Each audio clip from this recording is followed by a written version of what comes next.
हरे कृष्णा। श्री गुरुदेव की जय।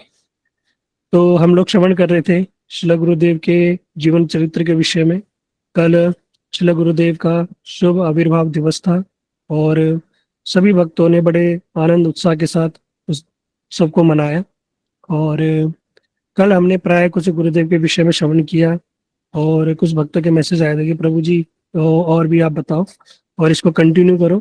तो कल हमने जो थोड़ा बहुत सुना उसको थोड़ा सा हम संक्षेप में बता के आगे को प्रारंभ करते हैं। कि हम लोगों ने श्रवण किया कि किस प्रकार गुरुदेव का जो आविर्भाव हुआ वो उड़ीसा में, है ना, वैकुंठपुर जो गोपीनाथ एक स्थान है उसके पास ही एक गांव में हुआ। और जो गुरुदेव के जो पिताजी थे वो श्री संप्रदाय से दीक्षित थे और पिताजी बड़े बड़े धार्मिक थे और बड़े धनी परिवार के थे। सुखी संपन्न परिवार था, जमींदार परिवार था। उनके अपने अनानास के, गन्ने उसके अनानास के, पपीते के, कटहल के बड़े बड़े बड़े बाग थे। सब कुछ सुखी संपन्न परिवार था। और बचपन में एक घटना घटी कि जब उनके बड़े भाई का जन्म हुआ तो वो प्राय मरणासन हो गए थे। तो वहां पर नियम है कि बच्चे को अगर जगन्नाथ जी को अर्पित कर दो तो फिर वो बच्चा बच जाता है। हुआ ऐसा ही, उन्होंने जो उनके जो बड़े भाई को जगन्नाथ जी को समर्पित कर दिया, इसलिए उनका नाम बाबा जी पड़ा। लेकिन जब थोड़े से बड़े हुए तो उसको जब वो मंदिर में दे दिया तो वहाँ जो दाई माई रहती है वो कहाँ कितना प्रेम कर पाएगी, दूसरे का बालक है, कहाँ कितनी सेवा कर पाएंगी। तो जो बालक थे वो क्या करा, दो तीन बार भाग के घर में वापस आ गए। जब घर में वापस आ गए तो उन्होंने समझ गए कि ये मंदिर में नहीं रह पाएंगे। फिर क्या किया, उनको दूसरे मंदिर में ले गए। वहाँ उनको बेचा जाता है, बच्चे को फिर बेचा जाता है, फिर साधु संतों को संतुष्ट किया जाता है, फिर उसको ठाकुर जी से वापस लिया जाता है। लेकिन भैया ऐसा था कि घर में एक बच्चा तो भैया भगवान की सेवा में जाएगा ही जाएगा, है ना। तो वो कृपा हमारे गुरुदेव के ऊपर भी, गुरुदेव की ठाकुर जी के प्रति, कथा के प्रति, कीर्तन के प्रति बचपन से ही रुचि थी। बचपन में ही गले में कंठी धारण कर ली थी, कंठी की महिमा बचपन से ही जान गए थे। और प्राय क्या करते थे, जो नगर में अपने गांव में संध्या के समय में सब बैठ के कथा कीर्तन करते थे, मृदंग बजाते थे, मर्जीरा बजाते थे गुरुदेव, बढ़िया सुंदर मजीरा बजा के और कीर्तन करते थे। कभी कभी अवसर मिलता था तो गुरुदेव क्या करते थे, कथा भी करते थे। छोटे से बालक है अभी, 12-14 साल के, और कीर्तन भी करते थे। फिर हम लोगों ने श्रवण किया किस प्रकार एक एक बार एक बाग बाजार गौड़ी मठ से एक छोटा सा ब्रह्मचारी आया। और क्या करने के लिए, भिक्षा करने के लिए, वहां धान की भिक्षा करने के लिए जब गांव में आया तो गुरुदेव ने उनको देखा। बड़े सुंदर बालक, बड़ा सुंदर, और मृदंग पे नीताई गौर हरि बोल, हरि बोल, इस कीर्तन को करते हुए गुरुदेव को बड़ा आनंद आया, बड़ा अच्छा लग रहा था गुरुदेव को। तो गुरुदेव उसके पास गए तो उसने बताया वो भिक्षा करने आया। तो गुरुदेव पूरे गांव में उसके साथ भिक्षा करने गए, खुद उसको लोगों के घर जा जाके पपीता तोड़ा, साग सब्जी, धान उठा उठा के, और उसके पास सारा सारा का सारा सामान उसके साथ भिजवा दिया। गुरुदेव की इच्छा भी कि मैं भी क्या करूंगा, ऐसे ही मैं भी ब्रह्मचारी बनूंगा, मैं भी क्या करूंगा, भगवान की वाणी का प्रचार प्रसार करूंगा, ऐसे ही जीवन अपना यापन करूंगा। अपनी माता जी को बताया तो माता जी तो बड़ी क्रोधित हो गई कि बड़ा है बाबा जी बनने वाला, और ईटा ईटा उठा के गुरुदेव के पीछे दौड़ी मारने के लिए। और गुरुदेव जो थे वहां से भाग गए। माता जी से तो बच गए, लेकिन जो बड़े भाई थे जब उन्हें पता चला कि अच्छा ये मठ में जाएगा, हम्म, और बाबा जी बनेगा, उन्होंने पकड़ खूब पिटाई की। तो गुरुदेव की लेकिन तब भी इच्छा थी कि मैं क्या करूंगा, मैं मठ में जाऊंगा। तो छुपते छुपाते वो उस जो चटक पर्वत में जहाँ से वो ब्रह्मचारी आया था वहां गए। वहां पर एक महाराज जी थे, परमानंद महाराज जी। वो उनके पास जाते, उनसे कथा सुनते। परमानंद महाराज जी क्या करते, उनके छुपते छुपाते उनको प्रसाद देते, जगन्नाथ जी का खाजा इत्यादि वो देते। और वहाँ के जो मठ के इंचार्ज थे वो थे दीन तारण प्रभु, बड़े पढ़े लिखे थे, विद्वान थे दीन तारण प्रभु। तो उन्होंने पूछा क्या तुम मठ, उन्होंने बोला हमारे गुरुदेव ने कि क्या मैं मठ में रह सकता हूँ। तो जो दीन तारण प्रभु थे उन्होंने बोला देखो मठ में तुम रह तो सकते हो लेकिन अभी मत आओ, क्या करो तुम घर में जाओ, अभी पढ़ाई करो, कम से कम बीए पास करके आओ, तब मैं तुम्हें मठ में रखेंगे। इस प्रकार बोल के गुरुदेव को भेज दिया। लेकिन जो गुरुदेव के जो बड़े भाई थे, जो जगन्नाथ जी को जिनको समर्पित कर दिया था, बाबा जी भाई, अब उनके अंदर बचपन से ही बड़े सारे के सारे उनके अंदर गुण प्रकाशित हो गए थे ठाकुर जी की कृपा से। उन्होंने क्या करते थे, बड़ी सुंदर चित्रकारी करते थे और उभरी हुई चित्रकारी करते थे। मैं होगा तो फोटो भी शेयर करूंगा आप लोगों से। तो चित्र विचित्र मठ उन्होंने निर्माण कराया और बड़े सुंदर वहाँ चित्रकारी करी। और जब चित्रकारी की तो घर में आके बताते थे कि मैंने ऐसा सुंदर मठ बन रहा है, वहाँ बहुत सुंदर चित्रकारी बन रही। तो हमारे गुरुदेव के मन में भी इच्छा हुई कि मैं भी क्या करूंगा, उस मठ में जाके देखूंगा कैसा मठ है, क्या है। और गुरुदेव अपने भाई के साथ उस मठ को जब देखने आया तो गुरुदेव ने फिर निर्णय लिया कि नहीं, मैं भी क्या करूंगा, इसी मठ में रहूंगा, बस यही मेरा स्थान है। गुरुदेव ने उसी दिन डिसाइड कर लिया था। और वहाँ गुरुदेव कैसे आते थे, अब छुपते छुपाते आते थे। तो मठ में तो डायरेक्ट आ नहीं सकते, तो क्या करते थे, कुर्ता तभी पहनते थे। वहां पर पहले प्राय गांव के लोग कुर्ता पहनते थे और पैंट तो होती नहीं थी, निक्कर पहनते थे, जैसे हाफ, हम शॉर्ट बोलते हैं ना, हाफ कच्चा, और शॉर्ट पहनते थे। तो उसको पहन के गुरुदेव ये सब लोग स्कूल जाते थे और कुर्ता पहन के। अब खेलने जाना है तो ऊपर तब भी कुर्ता नहीं पहनना, तब भी वही शॉर्ट में पहन के ही, उसी निक्कर में ही खेलने जाना है, सब कुछ करना है। लेकिन अब मठ में जाना है, मठ में तो भैया ऐसे जा नहीं सकते, ऊपर कुछ पहनना पड़ेगा, कुर्ता पहनना पड़ेगा। तो क्या करते थे गुरुदेव, कुर्ते को फोल्ड करके जेब में रख के ले जाते थे, है, और 7-8 किलोमीटर जाके तब जाके मठ में जाते थे। वहां जाके भी क्या करते थे, ठाकुर जी का दर्शन करते थे, वैष्णव सेवा करते थे, मंदिर मार्जन करते थे, है। और वहां पे गुरुदेव के मन में बड़ी इच्छा होती थी कि मैं भी, क्या कभी होगा कि मैं भी इस मठ में रहूं, है, मैं मठ में रहूंगा और यहीं रहकर सेवा करूंगा। अब ठाकुर जी की इच्छा थी भैया, इस घर से एक व्यक्ति आना चाहिए, है ना। क्योंकि जो गुरुदेव होते हैं, गुरु जो आचार्य होते हैं, वो कौन होते हैं, वो साक्षात भगवान का ही स्वरूप होते हैं। आचार्य माम विजानियत, है ना, भगवान ने स्वयं बोला है। तो भैया उनका तो पहले से नित्य संबंध था। तो गुरुदेव का फिर हम लोगों ने श्रवण किया किस प्रकार उन्होंने अपने गुरुदेव को एक कटहल के माध्यम से अपने गुरुदेव को प्रसन्न किया। अकारण ही बिना मौसम के कटहल उगा, उसको उन्होंने मठ में भिजवाया। गुरुदेव, परम गुरुदेव श्रील भक्ति श्री रूप सिद्धांति गोस्वामी महाराज जी ने उस कटहल को खाया, बड़े प्रसन्न हुए और हमारे गुरुदेव से मिलने की इच्छा जाहिर की।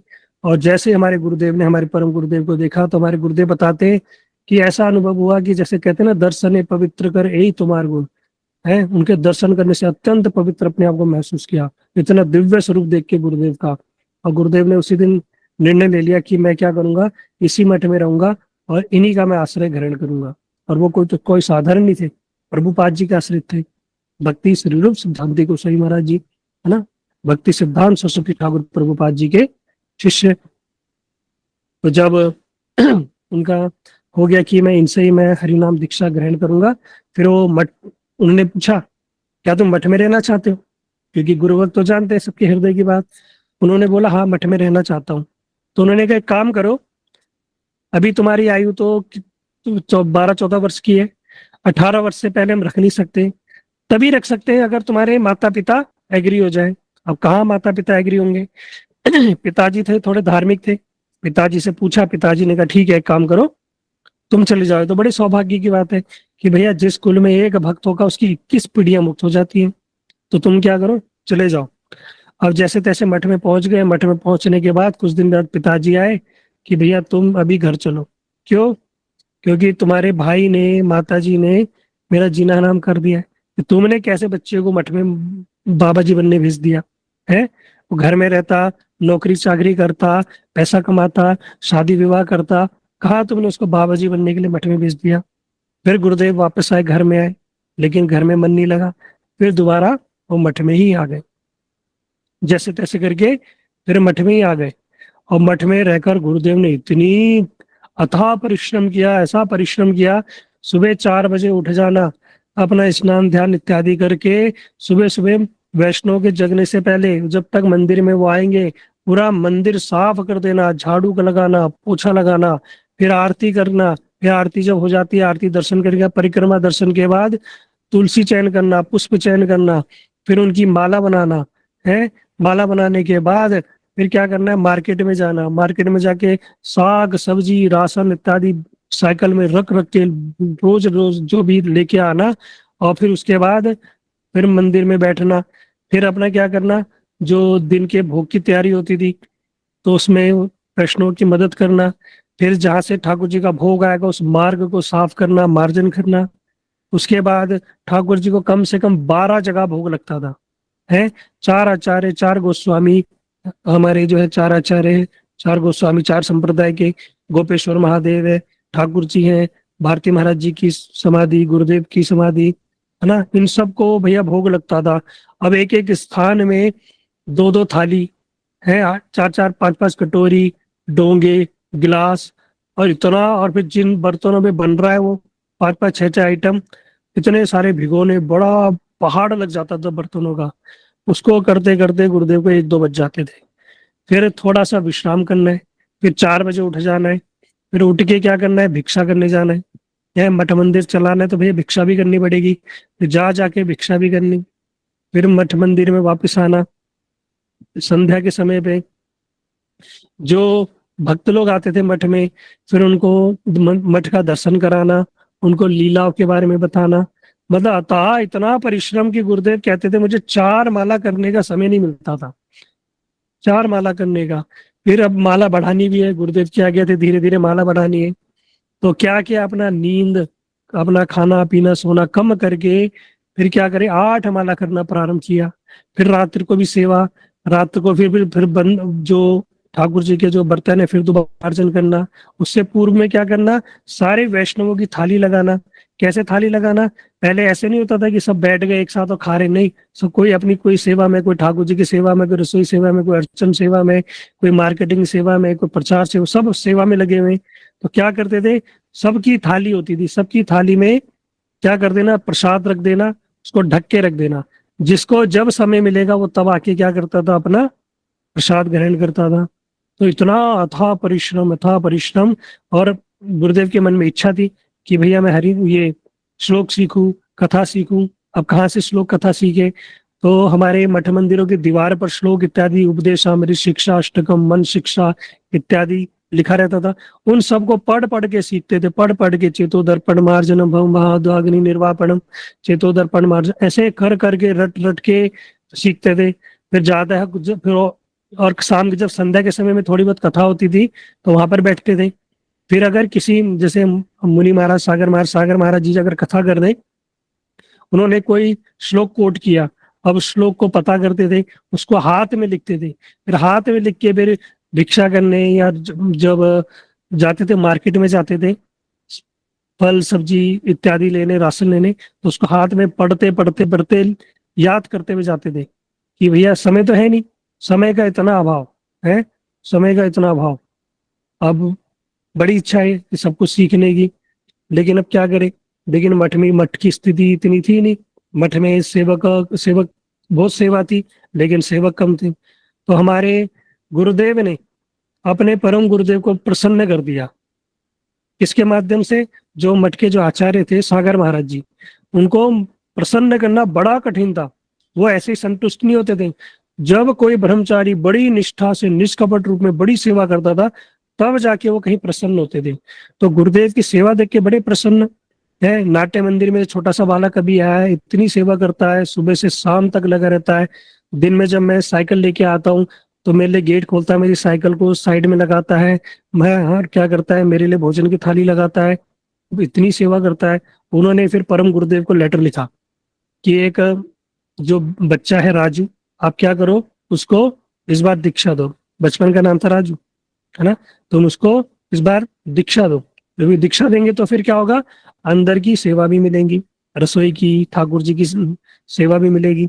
तो उनको पत्र लिखा और परम गुरुदेव बड़े प्रसन्न हुए कि सागर महाराज जी भैया वैसे सहज में प्रसन्न नहीं होते, गुरुदेव को खुद बोला, लेकिन तुमने अपनी सेवा से उनको प्रसन्न किया है। तब हमारे गुरुदेव का, उन्होंने क्या हुआ, ब्राह्मण दीक्षा हुई। जब ब्राह्मण दीक्षा हुई तो उनको नाम दिया, क्या दिया, रसानंद, रसानंद ब्रह्मचारी। अब वो रसानंद ब्रह्मचारी बड़े वहां उड़ीसा में चित्र विचित्र मठ में बड़े फेमस हो गए हैं। वहाँ गुरुदेव बड़ा सेवा करते हैं, सारे के सारे प्रसन्न। गुरुदेव ने ऐसे करते करते 6 साल तक सेवा की, 6 साल तक बिना सोए, बिना ऐसे कष्ट करके, बड़ी इतनी अथाह परिश्रम किया 6 साल तक लगातार। फिर गुरुदेव के मन में एक बार इच्छा हुई कि मैं भी क्या करूंगा, थोड़ा संस्कृत सीखूंगा, क्योंकि ये श्लोक ग्रंथ इत्यादि के लिए श्लोक ये संस्कृत ये व्याकरण आनी जरूरी है। तो उस समय मठ में एक ग्रंथ था, तो उस हरिनाम व्याकरण ग्रंथ को लेके उन्होंने पता किया कि कौन संस्कृत सिखाता है। तो वहां पर एक जगदानंद पंडित जी थे, व्याकरण के अध्यापक थे। तो गुरुदेव जो गंभीरा में गए, वो गंभीरा में रहते थे, तो उनके पास थोड़ा सा समय निकाल के आधा एक घंटा उनके पास जाते, वो पढ़ाते। लेकिन पढ़ाते, लेकिन समय चाहिए ना, पढ़ाने के लिए भी समय चाहिए, घर में आके प्रैक्टिस करनी पड़ेगी, होमवर्क मिलता है, लेकिन कहाँ समय भैया। तो गुरुदेव ने क्या किया, पत्र लिखा गुरुदेव को कि मेरी इच्छा है कि मैं, गुरुदेव खुद बता रहे थे कि मैंने पत्र लिखा कि मेरी इच्छा है कि मैं संस्कृत सीखूं, है ना, थोड़ी व्याकरण सीखूं।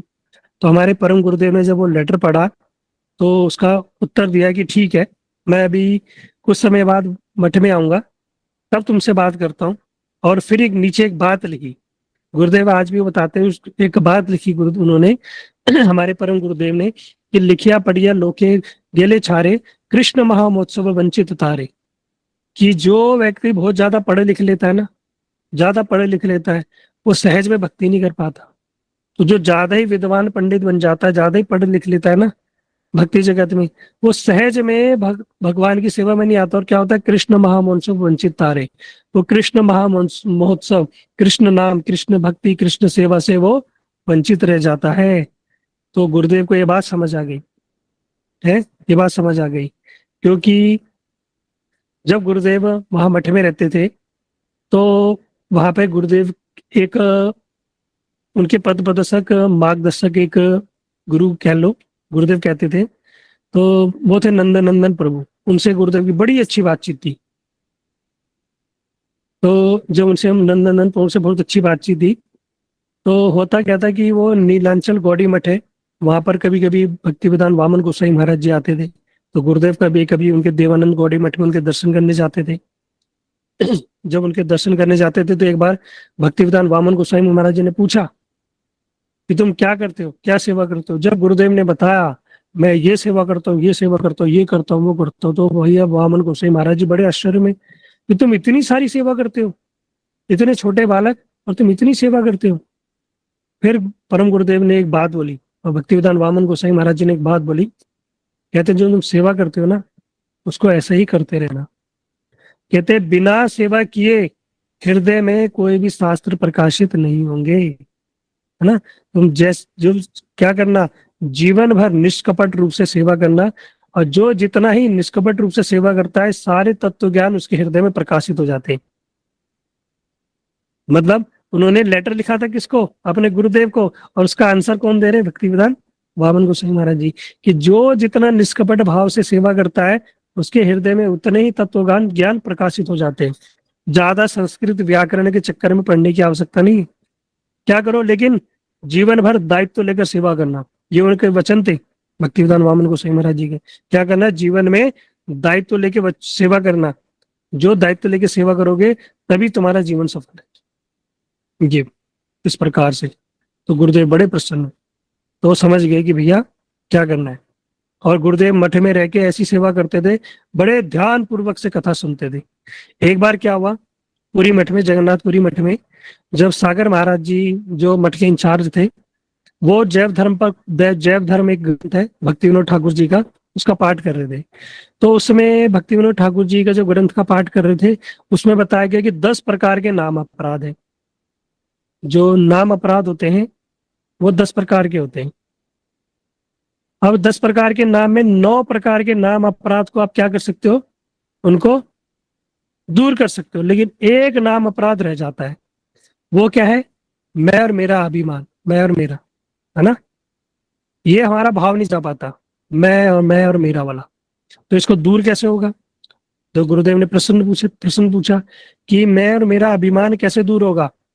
तो उन्होंने बोला जो 24 के 24 घंटे हरिनाम करेगा ना, उसका ये मैं और मेरा अभिमान दूर हो जाएगा। अब 24 के 24 घंटे भैया हरि नाम कैसे हो? इतनी सेवा है, या 4 माला करने का समय नहीं मिलता। तो गुरुदेव को बताएगा क्या करो, जिस प्रकार गोपियां क्या करती थी, हाथों में कृष्ण सेवा और मुख में नाम, इस प्रकार तुम क्या करो, सेवा करो। तो गुरुदेव ने उसी समय से क्या करना प्रारंभ कर दिया कि प्रत्येक सेवा के साथ साथ झाड़ू भी लगा रहे तो हरे कृष्ण कृष्ण कृष्ण हरे हरे, हरे राम राम राम हरे हरे। पोछा लगा रहे तो हरे कृष्णा है। मंदिर मार्जन कर रहे तो हरे कृष्णा, और बर्तन धो रहे तो हरे कृष्णा है। और फूलों की माला बना रहे तो हरे कृष्णा, सामान उठा रहे तो हरे कृष्णा, मंदिर मार्जन कर रहे हरे कृष्णा, थाली लगा रहे तो हरे।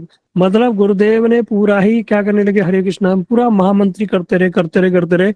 और ऐसा महामंत्र का जप का प्रभाव पड़ा, स्वयं गुरुदेव बता रहे थे कि महामंत्र का ऐसा प्रभाव पड़ा कि मैं 24 के 24 घंटे हरि नाम लेता रहता था, ऐसा हरि नाम लेता था, ऐसा हरि नाम लेता था कि जो मुनि महाराज जी एक बार बता रहे थे, जो अभी मुनि महाराज जी हैं उड़ीसा में, कि तुम्हारे गुरुदेव इतना हरि नाम करते थे, इतना हरि नाम करते थे, काम सेवा करते करते, कि रात को सो रहे, सोते समय भी मुख से निकल रहा हरे कृष्णा कृष्ण कृष्ण हरे हरे, हरे राम राम राम हरे हरे। ये मुनि महाराज जी बता रहे थे कि सोते हुए भी गुरुदेव के मुख से हरि नाम निकल रहा है। मतलब इतना गुरुदेव आविष्ट हो गए हरि नाम में, इतना हरि नाम करने लगे। हम्म। और इनके प्रभाव से हुआ क्या, इतना तक नहीं, इसके बाद हुआ क्या कि पूरे मठ के ब्रह्मचारी, अरे ब्रह्मचारी तो छोड़ो, सन्यासी भी सारे के सारे, जब उन्होंने देखा इतना छोटा बालक इतनी सेवा करते करते दिन भर ये हरे कृष्ण महामंत्र को जप करते रहता है, सारे के सारे ब्रह्मचारी, सारे के सारे ब्रह्मचारी के सारे के सारे सन्यासी, वो सब भी क्या करने लगे, सब हरि नाम करने लगे। और पूरे मठ का परिवेश ही हो गया हरे कृष्णा कृष्णा कृष्णा हरे हरे, हरे राम राम। पूरा मठ का परिवेश हो गया, सब हरि नाम करने लगे, सब हरि नाम करने लगे हैं। ये स्वयं वहां के महाराज जी लोग स्वयं बताते इस बात को कि पूरा परिवेश ही हरि नाम में हो गया, सब हरि नाम करने लगे, हरि नाम ही हरि नाम हो गया है सब जगह। अब सब लोग बड़े प्रसन्न थे, मुनि महाराज जी, सागर महाराज जी, पुरी महाराज जी, वो आगे गुरुदेव के बड़े गुरु भाई थे सारे, है सारे सेवा से बड़े प्रसन्न थे। लेकिन हुआ क्या, एक बार गुरुदेव स्वयं बता रहे थे कि मैं कितना सौभाग्यशाली हूँ कि जब हमारे परम गुरुदेव, जो हमारे गुरुदेव के गुरुदेव एक बार अस्वस्थ लीला की, तो गुरुदेव को पता चला कि गुरुदेव बड़े अस्वस्थ हैं और कभी भी वो नित्य लीला में जा सकते हैं। तो गुरुदेव चले गए कलकत्ता, कलकत्ता में गए मठ में गुरुदेव के दर्शन करने के लिए। तो उस समय क्या था कि गुरुदेव की सेवा में बहुत सारे ब्रह्मचारी थे, लेकिन सबको क्या था, एक स्लॉट मिला हुआ था कि इतनी देर कोई सेवा करेगा, इतनी देर सेवा कौन करेगा, थोड़ी थोड़ी देर के लिए सेवा नियुक्त की गई थी कि थोड़ी देर कोई ब्रह्मचारी सेवा करेगा, थोड़ी देर कोई ब्रह्मचारी सेवा करेगा। तो गुरुदेव और गुरुदेव के साथ एक थे नरसिंहानंद ब्रह्मचारी, इन दोनों को सेवा मिली, दो दो करके व्यक्ति को सेवा मिली। इनका जो टाइम था कि 12 से 2 बजे तक आप लोगों को गुरुदेव की सेवा करनी है। अब क्या सेवा थी, 12 से 2 बजे तक गुरुदेव की सेवा थी, क्या करना, पंखा झुलाना, यानी जो गुरुदेव को पंखा करना। तो गुरुदेव क्या करते हैं, 2 घंटे तक गुरुदेव को पंखे करने की सेवा थी। और जो नरसिंहानंद ब्रह्मचारी थे, बीच बीच में क्या करेंगे, वो गुरुदेव जो हम, गुरुदेव का जब मुख सूख जाएगा परम गुरुदेव का, तो उनके मुख में निर्माल्य, जो जगन्नाथ जी का चावल होता है ना, उसका जल, उसका जल धीरे धीरे परम गुरुदेव के मुख में डालना है। जो मुख सूख जाता है ना अंतिम समय में, जब अंतरदशा में चले जाते हैं, कुछ बात नहीं करते, भगवान का चिंतन करते हैं, तो क्या होता है, वो कुछ खाते पीते नहीं है, तो मुख क्या होता है, सूख जाता है। तो मुख में क्या करते हैं लोग, गंगा जल इत्यादि डालते हैं। तो वहां पर उन्होंने परम गुरुदेव के मुख में सब क्या डाले थे, जगन्नाथ जी के जो चावल, उसका जल वो परम गुरुदेव के मुख में डाल देते, धीरे धीरे धीरे धीरे। और ठीक गुरुदेव बता रहे थे, रात को 1:10 में अचानक गुरुदेव की आंख खुली है, परम गुरुदेव की अचानक आंख खुली रात को 1:10 में। और गुरुदेव ने जब देखा, तो गुरुदेव ने उनको देखा, और गुरुदेव को देख के गुरुदेव ने सोचा कि शायद गुरुदेव अब ठीक हो गए, अब गुरुदेव ठीक हो गए। लेकिन एक उन्होंने गुरुदेव के दर्शन किए परम गुरुदेव ने, और दर्शन करने के बाद ही कि पता चला कि वो अंतर्ध्यान हो गए। और जब अंतर ध्यान हो गया, पूरे मठ में शोर हो गया, पूरे मठ में शोर हो गया। और सारे लोग फिर वहां पर इकट्ठा हो गए, सब लोग इकट्ठा हो गए। लेकिन गुरुदेव कहते हैं कि मेरा सौभाग्य था, क्योंकि गुरुदेव रहते थे पुरी मठ में और परम गुरुदेव रहते थे कोलकाता मठ में। तो इतना संग हो नहीं पाया, इतनी सेवा कर नहीं पाए। लेकिन अंतिम सेवा में, अंतिम समय में परम गुरुदेव ने गुरुदेव से ही सेवा ग्रहण की। और उनकी सेवा ग्रहण करते करते ही दर्शन करते हुए और क्या किए, आप अंतर ध्यान हो गए, भगवान की नित्य लीला में प्रविष्ट हो गए हमारे परम गुरुदेव। ये गुरुदेव बताते हैं इस प्रकार हुई। अब जब परम गुरुदेव के जाने के बाद मठ में क्या हुआ, थोड़ा थोड़ा वाद विवाद होने लगा, थोड़ा थोड़ा अंतर्द्वंद होने लगा कि गुरुदेव चले गए, है ना। अब धीरे धीरे ये सब देख के गुरुदेव का मन खराब हो गया। ऐसा प्राय होता है, जब गुरुदेव अंतर ध्यान हो जाते हैं प्राय, तो जो उनके शिष्य होते हैं, तो कुछ दो प्रकार के होता है। एक तो होता है कि जो सद शिष्य हैं वो सब क्या करते हैं, मिलजुल के रहते हैं। कुछ कुछ प्राय जो इसी भावना से आते हैं कि भैया मठ में उपद्रव मचाना है, वो थोड़ा उससे रहते हैं। तो उनकी वजह से क्या होता है, थोड़ा वाद विवाद होता है। ये भी ठाकुर जी की शायद इच्छा होती होगी। इसकी वजह से क्या होता है कि कुछ लोग दूर दूर हो जाते हैं, अलग हो जाते हैं, प्रचार यानी बढ़ जाता है, कह सकते हैं प्रचार बढ़ भी जाता है। तो ऐसा ही हुआ, जो गुरुदेव थे उनका मन खराब हो गया गुरुदेव का। तो नंदन प्रभु जी से उनकी बातचीत थी। तो नंदन प्रभु से उन्हें बोला, भैया कि मुझे हरी कथा सीखनी है और मैं मठ में यहाँ पे रहना नहीं चाहता, मैं चाहता हूँ कि मैं महाप्रभु जी की वाणी का प्रचार प्रसार करूँ, मेरे मन में बड़ी इच्छा है। तो उन्होंने कहा, देखो दो ही लोग सिखाते हैं, या तो नारायण महाराज जी मथुरा में सिखाते हैं, नहीं तो गौर गोविंद महाराज जी सिखाते हैं भुवनेश्वर में। तो उन्होंने कहा कि जो नारायण महाराज जी है ना, वो बालक उससे, छोटे छोटे बालकों से बड़ा प्रेम करते हैं और बड़ा अच्छा उनको सिखाते हैं। तो तुम क्या करो, वहां चले जाओ। अब जाए कैसे, अब मथुरा जाए कैसे? तो उन्होंने कहा, कोई नहीं, मैं तुम्हारी व्यवस्था कर दूंगा। तो गुरुदेव ने कहा, आप मेरी व्यवस्था कर दो, मेरी टिकट बना दो। तो जो नंदन प्रभु थे, उन्होंने पत्र लिखा और पत्र लिखे वहां भेजा और टिकट करा दी। अब कि जाए कैसे मठ छोड़ के? तो मठ छोड़ के जाने के लिए क्या किया, गुरुदेव ने मठ में बोला, मैं राशन लेने जा रहा हूँ। राशन लेने के बहाने साइकिल लेके गए, क्योंकि साइकिल लेके जाना पड़ता था राशन लेने। अब राशन लेके लेने गए साइकिल लेके, तो वहां गए तो उन्होंने दुकान वाले को पर्ची दी राशन की और साइकिल वहीं दे दी। और बोला, ये साइकिल क्या करना, संध्या के समय पर इस साइकिल को मठ में पहुंचा देना। तो दुकानदार ने कहा, ठीक है भैया। दुकानदार जान पहचान का था, उसने वो साइकिल रख ली। और वहां से जो गुरुदेव थे, पहली बार मथुरा की ट्रेन में बैठे, एक निताई प्रभु थे, वो गुरुदेव को छोड़ने आए।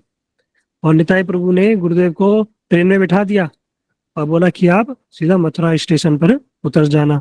और वहां से उनका पूरा एड्रेस लिख के भेज दिया कि वहां जाना, नारायण महाराज जी या वहां पे जो हमारे भक्ति वेदांत तीर्थ महाराज जी जो मिलेंगे, उनके नाम से लेटर लिखा कि उनसे जाके भेंट करना, है ना। तो सबसे पहले हमारे गुरुदेव की भेंट श्रील भक्ति वेदांत तीर्थ गोस्वामी महाराज जी से हुई।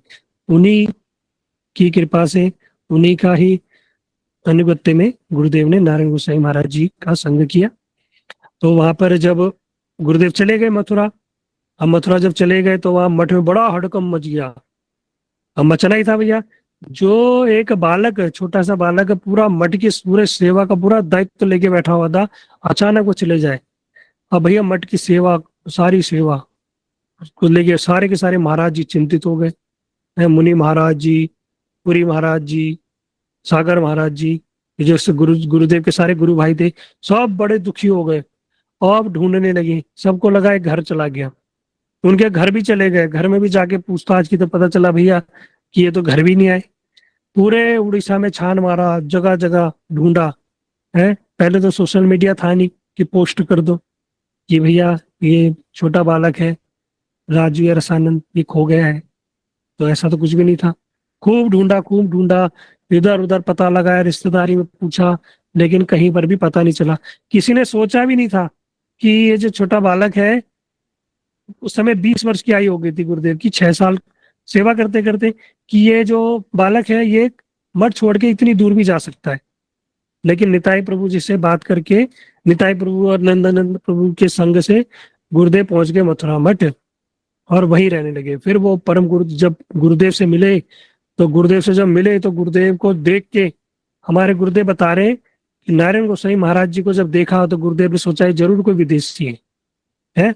इतना सुंदर उनका स्वरूप, बिल्कुल गोरे चिट्टे, और राखी उनकी उनकी आंखें, बिल्कुल नीली आंखें हैं। उनको देख के गुरुदेव को लगा जरूर ये विदेशी है, बड़े कोई है। तो पता चला यही नारायण महाराज जी। उनका ऐसा अद्भुत स्वरूप देख के गुरुदेव कह रहे मैं तो बिल्कुल ही आश्चर्य में हो गया, इतने सुंदर। अब ऐसे कोई नहीं, कोई साधारण व्यक्ति चलो ऐसी मठ मंदिर में नहीं, बहुत बड़े पुलिस ऑफिसर, बहुत बड़े अधिकारी थे, और पत्नी अपने बच्चों को छोड़ छाड़ के भगवान की सेवा में आ गए हैं। उनके पीछे भी बड़ी विशेष रोचक कथा है, अभी सुनेंगे। हमारे परम गुरुदेव नारायण गोसाई महाराज जी किस प्रकार आए, और जब वो मठ में आए तो उनका उन्होंने संग किया। तो गुरुदेव बताते हैं कि जब मठ में आया तो मठ में आते ही गुरुदेव के क्या संस्कार थे, क्या संस्कार थे वहां की सेवा करना। गुरुदेव का एक ही दायित्व था, सेवा करना। तो मठ में जब आए, मथुरा मठ में भी वो आते ही सेवा में लग गए, और सेवा में लग गए। और ऐसी सेवा की, क्या किया गुरुदेव ने, खुद खुद गुरुदेव बताते हैं, सुबह मथुरा मठ में पहले तो कोई झाड़ू पोछा इतना करता नहीं था। यहाँ के हिंदी भाषी लोग, हम जैसे लोग तो इतना करते नहीं है सब। लेकिन गुरुदेव जो थे वहां के मठ नियम था, तो सुबह उठना, झाड़ू लगाना, हर गीला कपड़ा पोछा ले लेके पूरा मंदिर साफ करना, और वहां पर क्या करना, सब ब्रह्मचारी को लगाना, छोटे छोटे बच्चों को लगाना, खुद भी सेवा करना, सबको लगाना। गुरुदेव बड़े देख के प्रसन्न होते थे। महाराज जी यानी नारायण गोसाई महाराज जी देख देख के बड़े प्रसन्न होते थे, हैं कि इस प्रकार ये सेवा कर रहे हैं, बड़े प्रसन्न होते थे। और एक दिन क्या हुआ, मथुरा मठ में भी बहुत सारी चित्रकारी थी। ये लगा लो कि जो गुरुदेव के जो भाई थे, उन्होंने ये जो पूरे जगह भी देख लो जगत में जहां पर भी मठ है या मंदिर है या इस्कॉन है, यहाँ तक कि वृंदावन का सबसे फेमस जो मंदिर है, जो लोग जाते हैं जिसको देखने, जहाँ झांकी देखने जाते हैं, कृपालु महाराज जी का कौन सा मंदिर है वो, उस मंदिर का मुझे क्या नाम है उस मंदिर का, जो कृपालु मंदिर जी, उनका नाम लिख के भेजना आप लोग, मुझे स्मरण नहीं आ रहा, जो बड़ा मंदिर है। तो उस मंदिर में भी जो चित्रकारी हुई है, जो उसकी झांकी बनी है ना, वो झांकियां भी हमारे परम गुरुदेव के भाई उन्होंने ही बनवाई है। तो इतना उनका वो था। तो प्रभा प्रेम मंदिर, हाँ, आशीष सैनी सहानी जो प्रेम मंदिर, जो बड़ा फेमस है, प्रेम मंदिर। प्रेम मंदिर के अंदर जो झांकियां है ना, वो भी हमारे गुरुदेव के बड़े भाई के द्वारा ही, उनके ही निर्देश में वो बनी हुई है, सोचो, है ना ये। तो जो उसकी झांकियां है, अब जो मथुरा मठ में, मथुरा मठ के अंदर भी वो बनी हुई थी चित्रकारी झांकी, सब जगह उन्होंने ही बनवाई थी। उन्होंने ही बहुत सारी टीम बनाई, बहुत सारे लोगों को सिखाया। अब वो सब जगह जा जाके वो बनाते हैं। आज भी अगर मठ मंदिरों के अंदर कहीं भी वो इस प्रकार की चित्रकारी करनी होती तो उड़ीसा से ही कारीगर आते हैं, और कहीं से नहीं आते। वो उड़ीसा के लोगों में ही वो टैलेंट है, तो वहीं से आते हैं। तो मथुरा मठ में जब चित्रकारी थी तो कुछ बहुत सारे भक्त लोग आए थे, नए नए भक्त आए थे। तो हमारे गुरुदेव छोटे से ब्रह्मचारी थे, रसानंद ब्रह्मचारी। तो उन्होंने देखा बहुत सारे भक्त लोग आए, तो पुराने संस्कार, पुराने मठ में सेवा की है, तो उन्होंने देखा बहुत सारी चित्रकारी लोग खड़े हैं। तो उन लोगों को सबको ले गए हमारे गुरुदेव, और एक एक चित्रकारी दिखाई कि ये देखो, ये महाप्रभु जी की लीला है, ये हरिदास ठाकुर जी की लीला है, ये कृष्ण लीला है, ये झूलन लीला, सारी की सारी लीला दिखा दिखा के गुरुदेव ने कथा सुनाई। और जो महाराज जी थे यानी नारायण गोसाई महाराज जी ने, जब उन्होंने देखा बड़े प्रसन्न हुए हैं, इस सेवा को देख के बड़े प्रसन्न हुए कि एक छोटा सा बालक, जो नए नए लोग आ रहे हैं, उनको कैसे हरी कथा सुना रहे हैं, कैसा उनका मार्गदर्शन कर रहे हैं। गुरुदेव बड़े प्रसन्न हुए, उनकी बड़ी प्रशंसा की, और सबको बोला कि देखो, ये देखो रसानंद क्या करता है, जो भी कोई भी मठ में आता है उसको क्या करते हैं, कथा सुनाते हैं। उसके बाद तो गुरुदेव को ऐसा उत्साह मिला, ऐसा उत्साह मिला कि लोग, गुरुदेव एक एक घंटे तक, एक एक घंटे तक बैठ बैठ के क्या करते थे, कथा कथा सुनाते थे, हैं। और जब गुरुदेव भिक्षा मांगने जाते थे ना, मथुरा मठ में इतना खाने पीने का था नहीं, बड़ा अभाव था। गुरुदेव बताते थे कि चावल तो नसीब ही नहीं होता था। कभी कोई दिल्ली हिंदी भाषी चावल लेके आ गया तो बड़ा उत्सव होता था, बंगाली लोग बड़े प्रसन्न हो जाते थे कि आज तो चावल मिला है। नहीं तो भैया रोटी और वही दाल और साग भाजी ये सब ही होता था। और ये कैसे मिलता था? मथुरा में सब्जी मंडी में जाना चाहता था, जाया जाता था भिक्षा मांगने। भिक्षा जितनी मिली मिली, कभी मिली तो ठीक है, नहीं मिली फिर क्या करते थे? पैसे का अभाव था, धन का अभाव था, तो जो सड़ी गली सब्जियां होती थी, जो अभी लोग छोड़ जाते हैं, सड़े हुए टमाटर, आधे सड़े हुए कद्दू पपीता, ये सब, कटहल आधा सड़ा हुआ, खराब, पिचका हुआ, फटा हुआ, वो सब तो छोड़ जाते सब्जी वाले। उन सबको उठा उठा के लेके आते थे।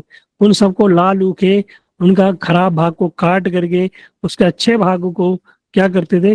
तब जाके अमनिया करके और बढ़िया सुंदर उसका ठाकुर जी का भोग बनाया जाता था।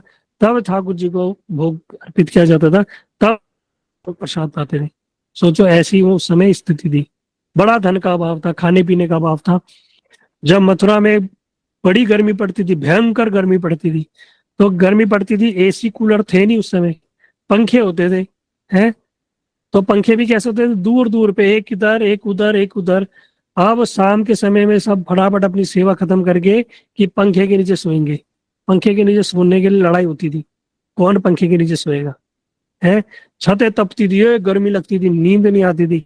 फिर क्या करते थे? सारे ब्रह्मचारी मिलके पानी भर भर के लाते थे कई दूर से, और जो सब्जी की बोरियां होती थी उनको गीली कर करके मंदिर की छत में बिछाते थे, कि मंदिर की छत की थोड़ा ठंडक हो जाए। ये जो सूर्य का ताप है, जो गर्मी है, थोड़ा कम हो जाए, तब जाके नीचे थोड़ा पंखे से थोड़ी ठंडी हवा आएगी थोड़ा। है? उसके लिए ऐसे तरसते थे। कहते बढ़िया बढ़िया बढ़िया चीज, तो कहते बढ़िया भैया, मिठाई उठाई तो कभी दूर से, मतलब बहुत दुर्लभ होती थी। फिर भिक्षा करने भी जाना होता था। फिर लोगों के अगर भिक्षा करने जाते थे तो बताते हैं गुरुदेव कि गुरुदेव जाते थे भिक्षा करके सबसे ज्यादा भिक्षा लेके आते थे। सबको बढ़िया कथा सुनाते थे। गुरुदेव कथा सुनाते थे बढ़िया बढ़िया। और जब कथा सुनाते सब लोग बड़े प्रसन्न रहते थे, गुरुदेव खूब भिक्षा देते थे, गुरुदेव उनसे बड़े प्रसन्न रहते थे। बड़ा सब कुछ होता था। अब गुरुदेव की सेवा भावना थी, मठ मंदिर की सेवा करना, सब कुछ सेवा करना। गुरुदेव की एक सेवा थी कि काश मैं, अब जो महाराज जी की, मैं वपु सेवा करूं। वपु सेवा मतलब उनकी शारीरिक सेवा, उनका मालिश करना इत्यादि, उनके कपड़े धोना इत्यादि, ये सेवा मुझे मिल जाए, है ना। तो उनके बहुत सारे सेवक थे, ये सेवा नहीं मिलती। तो एक बार क्या हुआ, जो हमारे परम गुरुदेव थे, वो प्रत्येक दिन मॉर्निंग वॉक करने जाते थे। मॉर्निंग वॉक करके आने के बाद क्या करते थे? अपने शरीर में थोड़ा तेल लगाते थे। अगर कोई व्यक्ति आ गया तो उसको तेल लगाने देते थे, अपने शरीर में मालिश करने देते थे। तो गुरुदेव को एक बार अवसर मिला, तो वो उन्होंने क्या किया, तेल किसी वो तेल दिया और गुरुदेव को बोला कि मैं मालिश कर दूं। गुरुदेव ने स्वीकार किया। पहले तो स्वीकार करते नहीं थे, है ना, लेकिन चलो गुरुदेव के, हमारे पूज्यपाद माधव महाराज जी के कहने से सुनने में आया, सुना था हमने, गुरुदेव ने उन्हें अवसर दिया। फिर गुरुदेव ने क्या किया, जब हमारे गुरुजी ने जो तेल मालिश करना शुरू किया, तो गुरुदेव की क्या वर्डिंग थी, गुरुदेव हमें बता रहे थे एक बार, मतलब हमारे गुरुदेव ने सरल, कहते मैं तो बहुत अच्छे से तेल मालिश करने वाला, मैं ऐसे नहीं करता था, मैं बहुत बढ़िया करता था। मतलब गुरुदेव ने सरल ऐसे करके जब बोला गुरुदेव ने, हमें बड़ा अच्छा लगा।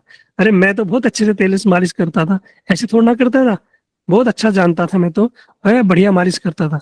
तो गुरुदेव ऐसी मालिश करते थे, ऐसी थे, 1 घंटे तक महाराज जी की ऐसी मालिश करते थे, ऐसी सेवा करते थे। तो हमारे परम गुरुदेव ने फिर सब शिष्यों को, जो सेवा करने आते थे मालिश करने को, कहते नहीं, अगर वो करने आते थे कहते मजा नहीं आया, जैसी मालिश रसानंद ब्रह्मचारी करता है वैसी कोई मालिश नहीं करता।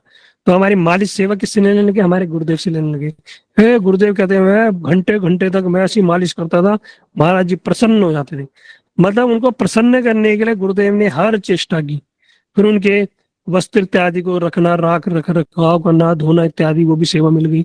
सब गुरुदेव बड़े प्रसन्न हुए, महाराज जी उनकी सेवा से बड़े प्रसन्न हुए। लेकिन जो महाराज जी है, अब क्या वस्तु देना चाहते हैं वो अब उस पे आ गए। जब सारी सेवा तो कर ली, मठ मंदिर की सेवा, रसोई सेवा है, और वपू सेवा, सारी तो सेवा हो गई। तो परम गुरुदेव क्या करते थे, उन्होंने एक बार भक्ति विनोद ठाकुर जी की तिथि आई, तो भक्ति विनोद ठाकुर जी की तिथि आई, तो हमारे गुरुदेव को खड़ा कर दिया कि बोलो कथा बोलो। तो उन्होंने बोला गुरुदेव मैं तो क्या कथा, मैं जानता नहीं, मैं कथा नहीं बोल पाऊंगा। तो उन्होंने डांट लगा दी। कहते हैं कि तू मेरी बात सुनेगा या तू मेरी बात, तू मुझे अपनी बात बताएगा, मेरी बात तू सुनेगा? है? तू मुझे बताएगा, मैं तुझे बताऊं? है।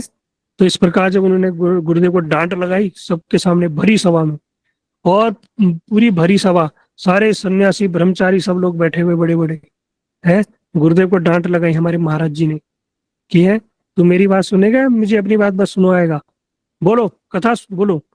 फिर हमारे गुरुदेव कह रहे हैं, मैं पसीना पसीना हो गया, हड़बड़ाहट में क्या बोला क्या नहीं बोला मुझे भी नहीं पता, जैसे तैसे करके मैंने उस दिन बोल दिया। लेकिन फिर हुआ क्या, फिर कुछ दिन बाद बलदेव विद्याभूषण प्रभु जी की तिथि आई।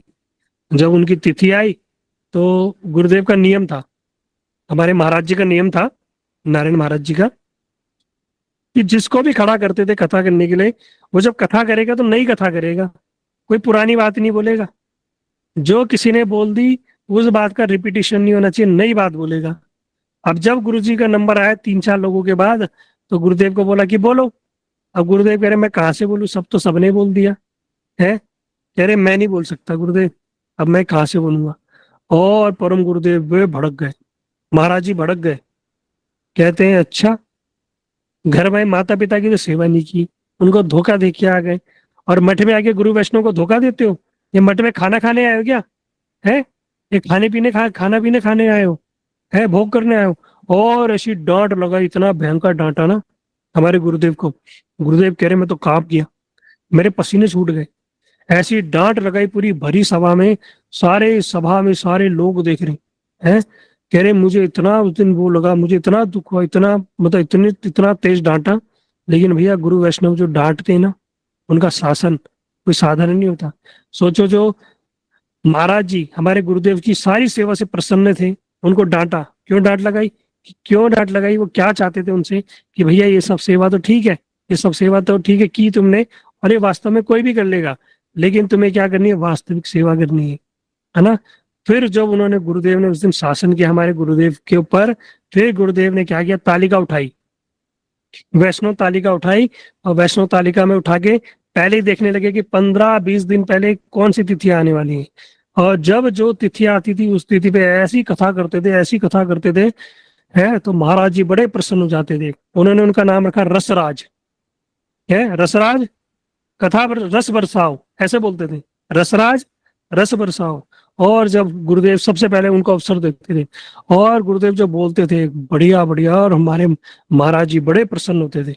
हाँ, तो हमारे गुरुदेव जब प्रसन्न होते थे तो हमारे गुरुदेव को बड़ा अच्छा अनुभूति होती थी, कि कहाँ महाराज जी ने उस दिन शासन किया, उनके शासन के कारण ही आज मैं कथा कर पा रहा हूँ। इसलिए जीवन में कभी गुरु वैष्णव आपको डांटे तो उस डांट को पॉजिटिव लेना, नेगेटिव में देना, कि इनकी, अरे इन्होंने मुझे डांट दिया, मेरी 10 लोगों के सामने बेइज्जती कर दी, अरे मुझे ऐसा बोल दिया। नहीं, गुरुदेव कहते हैं भैया वैष्णव की डांट खाने वो कृपा है। अगर कहते हैं कि तुम्हें 100% कृपा चाहिए तो क्या करना पड़ेगा, वैष्णव की डांट खानी पड़ेगी। अब 50% कृपा चाहिए तो फिर ये डांट ना खाओ, फिर तो जो तुम कर रहे करते रहो, है ना। लेकिन भैया वैष्णव लोग अगर डांट रहे, शासन कर रहे हैं ना, उनका शासन सहो, है, शासन में ही अनुशासन है, उससे ही कृपा मिलेगी। और जैसे हमारे परम गुरुदेव ने डांटा, हमारे गुरुदेव कहते हैं आज जो मैं हूँ, आज जो मैं हूँ, जो मैं आज बोल पा रहा हूँ, कर पा रहा हूँ, सब महाराज जी की कृपा है। महाराज जी की उस डांट से ही, उस शासन से ही मैं आज बोल पा रहा हूँ। और गुरुदेव फिर ऐसे हुए, उन्होंने क्या करते थे, जब ब्रजमंडल परिक्रमा होती थी, जब ब्रजमंडल परिक्रमा में जब कथा होती थी, हमारे महाराज जी कथा करते थे, तो गुरुदेव क्या करते थे, सारी कथा नोट करते थे, नियम था, नोट्स बनाते थे। आज भी गुरुदेव, आज भी जब गुरुदेव को कोई कथा कहीं पे हो रही है, कोई अच्छी बात पता चलती है, कुछ अच्छा विशेष पता चलता है, गुरुदेव क्या करते हैं, आज भी पेन एंड डायरी लेके बैठते हैं और उसको क्या करते हैं, नोट करते हैं आज भी। और सबको बोलते हैं भैया नोट्स बनाओ। हम इतने, हमारी मंद सुमंद मते मंद भाग्य उपदिता, हम ऐसे हैं कि हमारा जो बुद्धि है बड़ी मंद है। तो अभी क्या सुना, क्या थोड़ी देर पहले सुना, कल सुना, सब भूल जाएंगे। क्या कल खाया, परसों खाया, वो भी याद नहीं होगा हमें, है। तो इससे क्या करो, कि नोट्स बनाओ, जो जो अच्छी बातें लगती हैं उस बातों को क्या करो, नोट बनाओ। तो गुरुदेव ने क्या किया, नोट बनाते थे। तो नोट बनाने का क्या फायदा हुआ, जब एक बार, जब हमारे ब्रजमंडल जो ग्रंथ है ना, जो आप लोगों ने देखा होगा, हमारा ग्रंथ है एक ब्रजमंडल परिक्रमा, वो ग्रंथ जब प्रकाशित होना था तो उसमें सब स्थानों के बारे में लिखना था। ब्रज की सारे सारे स्थानों के बारे में। आप कहाँ से लिखें, कहाँ से वो चीज मिलेगी? तो हुआ क्या, हमारे परम गुरुदेव ने देखा था महाराज जी ने कि जो गुरु जी है हमारे, वो क्या करते हैं, सारे नोट्स बनाते हैं। तो उनसे बोला, क्या तुम नोट्स दे सकते हो, हमें ग्रंथ प्रकाशित करना है। तो हमारे गुरु जी ने कहा कि देखो, मैं तो हिंदी अच्छे से जानता नहीं, वो मैंने उड़िया में लिखा है, जैसे तैसे लिखा है, लेकिन मैं प्रयास करूंगा। तो गुरुदेव ने क्या, उन्हीं नोट्स से, है ना, उसी नोट्स की हेल्प से वो जो ग्रंथ बना, ब्रजमंडल परिक्रमा ग्रंथ बना। और गुरुदेव, हमारे गुरुदेव की कथा सेवा से इतने प्रसन्न होते थे, इतने प्रसन्न होते थे, जब ब्रज मंडल 84 को परिक्रमा होती थी, गुरुदेव को बोलते थे, रसराज रस बरसाओ, खड़े हो जाओ, कथा करो। और जो गुरु जी कथा बोलते थे, वही कथा फिर इंग्लिश में ट्रांसलेट होती थी। उसी कथा को गुरुदेव इंग्लिश में ट्रांसलेट करके पूरे विश्व में सारी जगह वही कथा ट्रांसलेट होती थी, सब जगह वही कथा का प्रकाशन होता था। तो गुरुदेव, हमारे गुरुदेव ने क्या किया, वपु सेवा भी की, वाणी सेवा भी की। वपु मतलब शारीरिक सेवा भी की, वाणी सेवा जो गुरुदेव की वाणी, उसका प्रचार भी किया। ऐसे उन्होंने गुरुदेव को प्रसन्न किया। ये हमारे गुरुदेव का वैशिष्ट था, हमारे परम गुरुदेव का ये वैशिष्ट था। ठीक है, अभी कहने को तो बहुत कुछ है, समय थोड़ा अधिक हो गया है। और आप सभी लोग बहुत बहुत धन्यवाद, आप लोग बिल्कुल ध्यान से श्रवण कर रहे हो, है ना। लेकिन इस श्रृंखला को हम कल और एक और आगे बढ़ाएंगे। कल हम और विशेष बातें बताएंगे गुरुदेव के विषय में, कैसे कैसे गुरुदेव का जीवन चरित्र रहा, कैसी कैसी गुरुदेव के जीवन में घटनाएं घटी। बड़ी सुंदर चीजों को हम कल आप सब लोगों के सामने प्रस्तुत करेंगे। ठीक है, और जो लोग नहीं सुन पाए, जो उसको हम क्या करेंगे, कल हमारा जो पहला पार्ट हमने किया था, उसको मैं कल यूट्यूब में अपलोड कर दूंगा, तो आप उससे भी श्रवण कर सकते हैं। और अपने नोट्स बना के रखना गुरुदेव के विषय में, आप सभी लोग नोट्स इत्यादि बना के रखना। ठीक है, फिर कल हम दोबारा इसी समय पे मिलेंगे।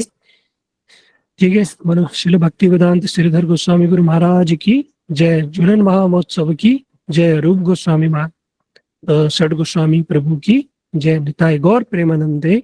हरि हरि बोल। हरे कृष्णा।